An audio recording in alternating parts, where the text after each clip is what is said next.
તો મહેસાણા જિલ્લાના ઊંઝા તાલુકાના એઠોર ગામના ચામુંડા નગરમાં ભારે પ્રદૂષણને કારણે સ્થાનિકો ત્રાહિમામ પોકારી ઉઠ્યા છે।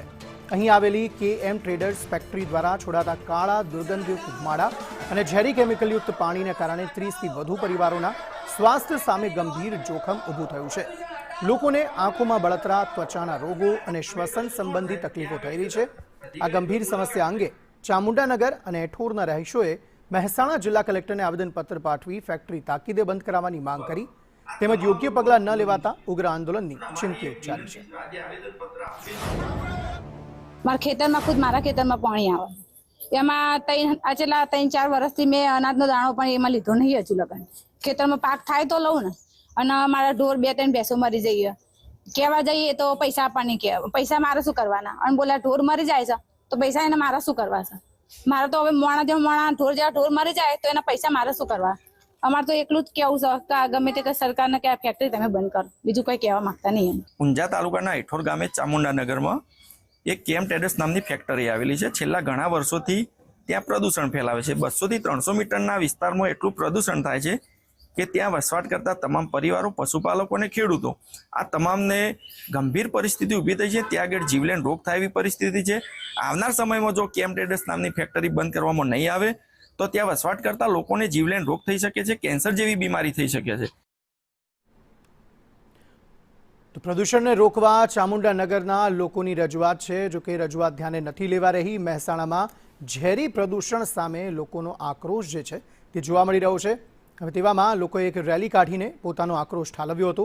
કલેક્ટરને લેખિતમાં રજૂઆત કરાઈ છે। હાથમાં બેનર સાથે લોકો કલેક્ટર કચેરીએ પહોંચ્યા હતા અને આ પર્ટિક્યુલર જે કેએમ ટ્રેડર્સ નામની ફેક્ટરી છે તેના સામે લોકોનો આક્રોશ જોવા મળ્યો, જે અંગે આવેદનપત્ર પણ સુપરત કરવામાં આવ્યું। ત્યારે કાયદાનો શું કોઈ ડર નથી આ ફેક્ટરીને, તે સવાલ ચોક્કસપણે ઉદ્ભવી રહ્યો છે। મહેસાણાના ઊંઝામાં પ્રદૂષણ રીતસરનું ફેલાવે છે, જ્યારે આ ફેક્ટરી ત્યારે તેનાથી આ પ્રદૂષણથી લોકો જે કનડગત હેરાન પરેશાન જે છે તે થઈ રહ્યા છે। કોંગ્રેસના પૂર્વ ધારાસભ્ય ભરતસિંહ ઠાકોર અમારી સાથે આ અંગે વાતચીત કરવા માટે જોડાઈ ગયા છે। ભરતભાઈ, સ્વાગત છે આપનું સંદેશ ન્યૂઝમાં। શું કહેશો? લોકોનો આક્રોશ જોવા મળી રહ્યો છે, લોકો રેલી કાઢીને આવેદનપત્ર આપવા માટે પહોંચી રહ્યા છે। જે પ્રમાણે મહેસાણા જિલ્લાની અંદર કેમિકલની ફેક્ટરીઓ ધમધમી રહી છે, આ ઊંઝા તાલુકાના એઠોર ગામે છેલ્લા ઘણા સમયથી કેમિકલ જે ઝેરી વાયુ ફેલાવી રહી છે એના કારણે 30થી વધારે પરિવારોને કહેવાય ને કે જીવના જોખમ સાથે ત્યાં રહેવું પડે છે અને શારીરિક નુકસાન કરે છે અને ખેતરોમાં પણ પાકને પણ નુકસાન કરે છે।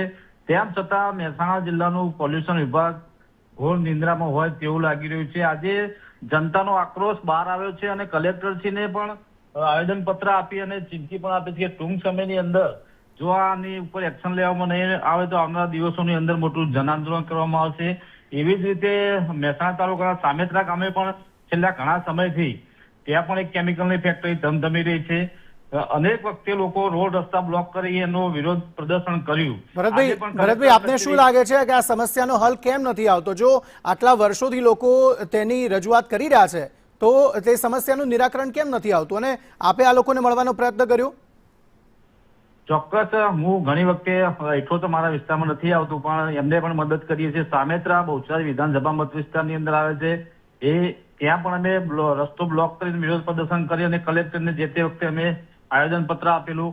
આજે પણ અમારા ત્યાંના સ્થાનિક લોકો કલેક્ટર કચેરીએ ધરણા ઉપર બેઠા છે। એટલે ચોક્કસ મને લાગે છે કે આની અંદર કંઈક પોલ્યુશન વિભાગની અને ફેક્ટરીઓના માલિકો સાથે કંઈક મિલીભગત હોય અને નાનો મોટો કઈ વહીવટ થતો હોય એના કારણે જ આટલું મોટું પોલ્યુશન ફેલાતું હોય અને લોકોના જીવ સાથે જયારે આરોગ્ય સાથે ચેડા થતા હોય તો આવું ચોક્કસ એની અંદર એક્શન લઈ અને જે તે પણ એને લાગુ પડતા અધિકારીએ ત્યાં તાત્કાલિક ટીમ બનાવી અને ચકાસણી કરી અને ક્લોઝરનું તાત્કાલિક ધોરણે એને નોટિસ આપવી જોઈએ। જે તે ફેક્ટરીઓ કેમિકલ ફેલાવી રહી છે મહેસાણા જિલ્લાની અંદર એ તમામ ફેક્ટરીઓને ક્લોઝર આપી અને જ્યાં સુધી એનું પોલ્યુશન બંધ ના થાય ત્યાં સુધી જે ફેક્ટરીઓને બંધ રાખવી જોઈએ।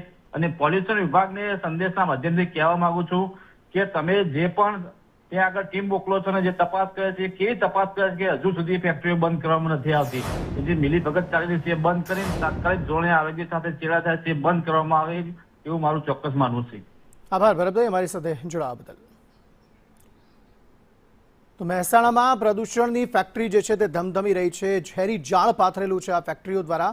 ઊંઝાના એઠોર ગામના લોકોમાં આ મામલે ભારે આક્રોશ જે છે તે જોવા મળી રહ્યો છે. એક રેલી સ્વરૂપે અહીં રહેતા જે સ્થાનિકો છે તે કલેક્ટર કચેરીએ પહોંચ્યા હતા. 300થી વધુ લોકોના સ્વાસ્થ્યને રીતસરનું જોખમ જે છે તે તોડાઈ રહ્યું છે આ ઝેરી પ્રદૂષણ સામે. લોકો કહી રહ્યા છે કે અમે બીમાર પડી રહ્યા છીએ, આંખોમાં બળતરા થઈ રહી છે, ત્વચાના રોગો થઈ રહ્યા છે અને આ સમસ્યાના નિરાકરણ માટે 7 વર્ષથી રજૂઆત પણ કરવામાં આવી રહી છે. તેમ છતાં પણ તેમની રજૂઆતો ધ્યાને નથી લેવામાં આવતી. ગંભીર શ્વાસ સંબંધી તકલીફો લોકોમાં વધી રહી છે. લોકોને એસ્થમા જેવી બીમારી થઈ જાય તેવી પરિસ્થિતિ જે છે તે અહીંયા સર્જાઈ છે. તેમ છતાં પણ લોકો જે છે તે રજૂઆત કરતા થાક્યા છે, પણ તંત્રના પેટનું પાણી જાણે હાલતું નથી. ખેતરોમાં પાકને પણ ભારે નુકસાન થાય છે આ પ્રદૂષણના કારણે, જેથી પશુઓના જીવ પણ જોખમમાં મુકાઈ રહ્યા છે. આ બધી જ તકલીફો સ્થાનિકો વર્ષોથી અત્યારે ઝીલી રહ્યા છે. તેમ છતાં પણ તેમની રજૂઆતો ધ્યાને